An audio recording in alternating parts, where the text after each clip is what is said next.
Hello दोस्तों, इस drama की कहानी शुरू होती है यून मारी के साथ, जो कि अपने हस्बैंड के टॉर्चर से परेशान होकर अपने फेस की प्लास्टिक सर्जरी करवाना चाहती है। अब मारी को दिखाया जाता है वो एक फ्लावर की पेंटिंग कर रही होती है, साथ में ही एक सर्जन का इंटरव्यू सुनती है जिसमें वो सर्जन कह रहे होते हैं कि वो प्लास्टिक सर्जरी लोगों को नई जिंदगी देने के लिए करते हैं। मारी ये इंटरव्यू सुन रही होती है, तभी वहाँ पर उसका हस्बैंड आ जाता है। वो उसकी पेंटिंग को देखता है। मारी कहती है ये एक सेल्फ पोर्ट्रेट है, तो उसका हस्बैंड कहता है मैं ही इस पेंटिंग को खरीदूंगा क्योंकि मैं नहीं चाहता कि मेरी बीवी और उसकी पेंटिंग को कोई और देखे।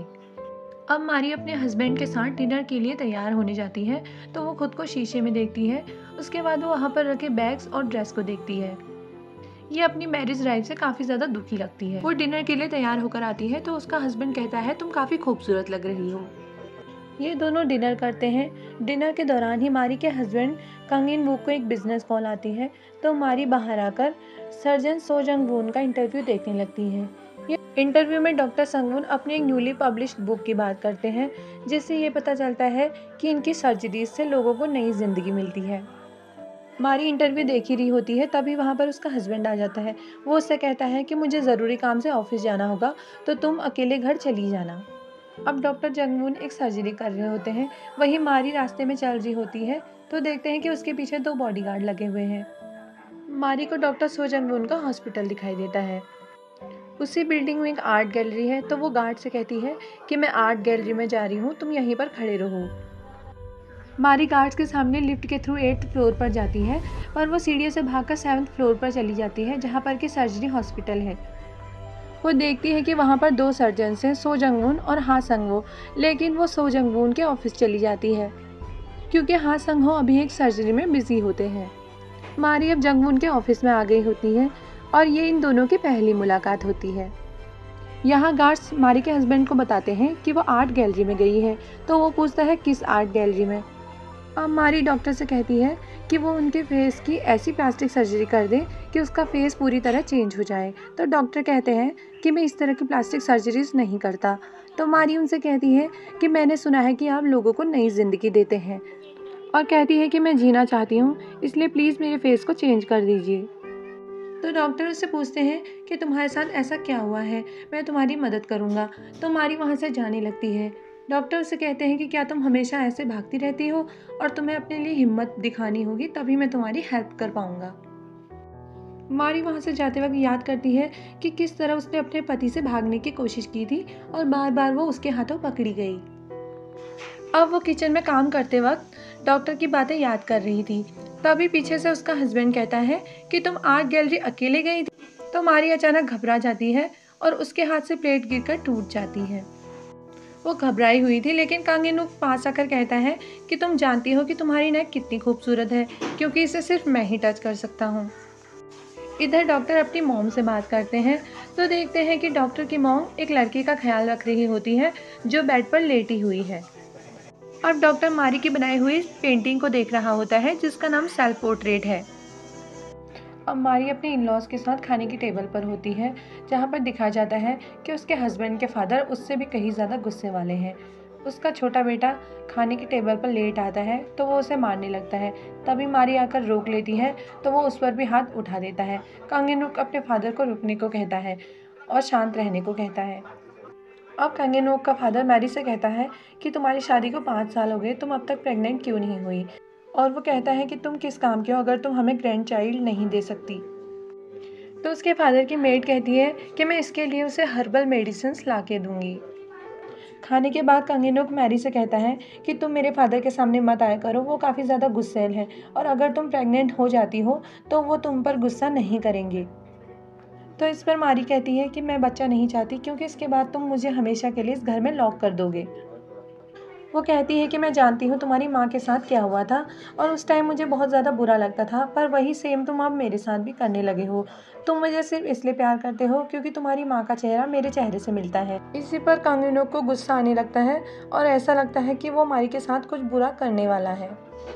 अब देखते हैं कि डॉक्टर जंगवून अपनी फ्रेंड के साथ अपनी मदर के घर पर जाता है, जहाँ पर कि बेड पर जो लड़की लेटी हुई थी, डॉक्टर उसे प्यार से देखता है और उसे स्टोरीज सुनाने लगता है। अब मारी अपने अलमारी में लगे हुए कपड़ों को देखती है और हर कपड़े को देखकर उसे अपने हस्बैंड का खुद पर किया हुआ टॉर्चर याद आता है। मारी अब अपनी मॉम से मिलने जाती है तो उसके साथ गार्ड से वो उनसे बचकर कहीं और चली जाती है जहाँ पर कि उसकी फ्रेंड उसका वेट कर रही थी। वो अपनी फ्रेंड से मिलकर काफ़ी खुश होती है तो गार्ड्स उसके हस्बैंड को उसकी लोकेशन भेज देते हैं कि वो वहाँ पर नहीं है जहाँ पर वो गई थी। अब उसका हस्बैंड वहीं पर आता है और देखता है कि वो एक लड़के के साथ बैठी हुई है। अब कांगेनू उसे गुस्से में वहाँ से बाहर लेकर चला जाता है और कहता है कि तुमने आज तक मेरे कहने पर स्माइल नहीं की और तुम उसके साथ काफ़ी खुश लग रही थी। मारी बताती है कि वो उसकी फ्रेंड का बॉयफ्रेंड है और वो सिर्फ उसके साथ बात कर रही थी। और वो कहता है कि तुम आज से जब भी अपनी मॉम से मिलने जाओगी मैं तुम्हारे साथ चलूँगा। तो मारी गुस्से में कहती है कि मैं कहीं भी आ जा सकती हूँ, मुझे इसके लिए तुम्हारी परमिशन की ज़रूरत नहीं है। और तभी उसके हस्बैंड को गुस्सा आ जाता है और वो उस पर हाथ उठा देता है। मारी डर के मारे सहम सी जाती है। अब वो मारी को घर पे छोड़कर ऑफिस के लिए चला जाता है। वो फिर से उसी पिंजरे में कैद हो गई है। अब कांग इनवुक उसे डिनर के लिए मैसेज करता है और कहता है कि मैं तुम्हें लेने के लिए कार भेज दूंगा। मैसेज पढ़ते ही मारी को वोमिटिंग होने लगती है। वोमिटिंग करते हुए वो सोच रही थी कि किस तरह कांग इनवुक उसके बालों को और उसके नेक को टच करता है और कहता है कि जानती हो तुम्हारी नेक कितनी ज़्यादा खूबसूरत है। वो ये सब याद करके अपने बालों को कैंची से काटने लगती है और तुरंत ही अलमारी से अपना कोट निकालकर वहां से जाने ही लगती है। तभी देखती है कि कांग इनवुक के नोट में लिखा है कि तुम इस नेकलेस को पहन के आना, ये तुम्हारे लॉन्ग हेयर्स के साथ काफ़ी ज़्यादा अच्छा लगेगा। वो उसके ऊपर पैर रख के वहाँ से चली जाती है। अब डॉक्टर जंगवून को दिखाया जाता है जो अपने ऑफिस में है। उन्हीं के ऑफिस के बाहर मारी उनका वेट करती है जहाँ पर बारिश भी हो रही होती है। और अब कांग इनवुक को सीसीटीवी फुटेज मिलता है जिसमें मारी भागती हुई दिख रही थी। डॉक्टर भी अपने फ्रेंड्स को बाय करके अपने घर को जा ही रहे होते हैं। डॉक्टर अपने घर की तरफ चल रही थी तो मारी उन्हें बुलाते हुए उनके पीछे पीछे चल रही थी। वो डॉक्टर के पीछे उनके घर तक पहुंच जाती है और उनके गेट पे आकर गिर जाती है। गिरने की आवाज़ सुनकर डॉक्टर बाहर आते हैं और उसे उठाते हैं तो उन्हें पता चलता है कि ये वही लड़की है जो उनके हॉस्पिटल में आई थी। डॉक्टर मारी को अपनी वाइफ का एक ड्रेस देकर उसके लिए कॉफ़ी लेकर आ ही रहे होते हैं। तभी मारी अपनी ड्रेस के बटन को खोलने लगती है।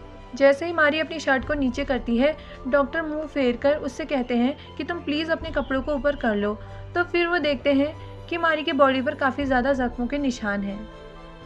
मारी डॉक्टर की तरफ देखते हुए कहती है कि आप प्लीज़ मेरी हेल्प करो और मेरे इस फेस को चेंज कर दो क्योंकि मैं अब इस चेहरे के साथ नहीं जी सकती। अब कांग इनवुक मारी के कटे हुए बालों को देखता है और उन्हें हाथ में लेकर उनकी स्मेल लेने लगता है। फिर उसे काफ़ी ज़्यादा गुस्सा आ जाता है और वो अपने हाथ से शीशे पर मारने लगता है। इधर डॉक्टर मारी से कहते हैं कि तुम अपने हस्बैंड के खिलाफ कोई लीगल एक्शन क्यों नहीं लेती, तुम पुलिस के पास कंप्लेंट कर दो। तो मारी कहती है मैंने अब तक सब कुछ करके देख लिया है और यही मेरे पास अब लास्ट ऑप्शन बचा है। वो अब डॉक्टर को बता रही होती है कि वो अपने हस्बैंड से किस तरह मिली थी। मारी का हस्बैंड उसकी एक पेंटिंग को देख रहा था और फिर इसके बाद वो तुरंत मारी को देखता है और उसको देखकर वो चौंक जाता है क्योंकि मारी का चेहरा बिल्कुल उसकी माँ की तरह है। और अब दिखाई देता है कि मारी का हस्बैंड उसे शादी के लिए प्रपोज कर रहा है। वो कुछ समझ नहीं पाती और उसे कहती है कि मुझे अपने पेंटिंग एग्जीबिशन की तैयारी करनी है। पर कांग इनवुक उसे कहता है कि मैं अपनी लाइफ में पहली और आखिरी बार किसी के लिए घुटनों में आया हूँ, तो प्लीज़ मुझसे शादी कर लो। वो डॉक्टर से कहती है कि काश टाइम में वापस जाकर मैं खुद को रोक पाती। वो कहती है कि मेरे पास कोई दूसरी चॉइस नहीं है, तो क्या आप मेरी ज़िंदगी को बचाएंगे। और ये कहते हुए रोने लगती है।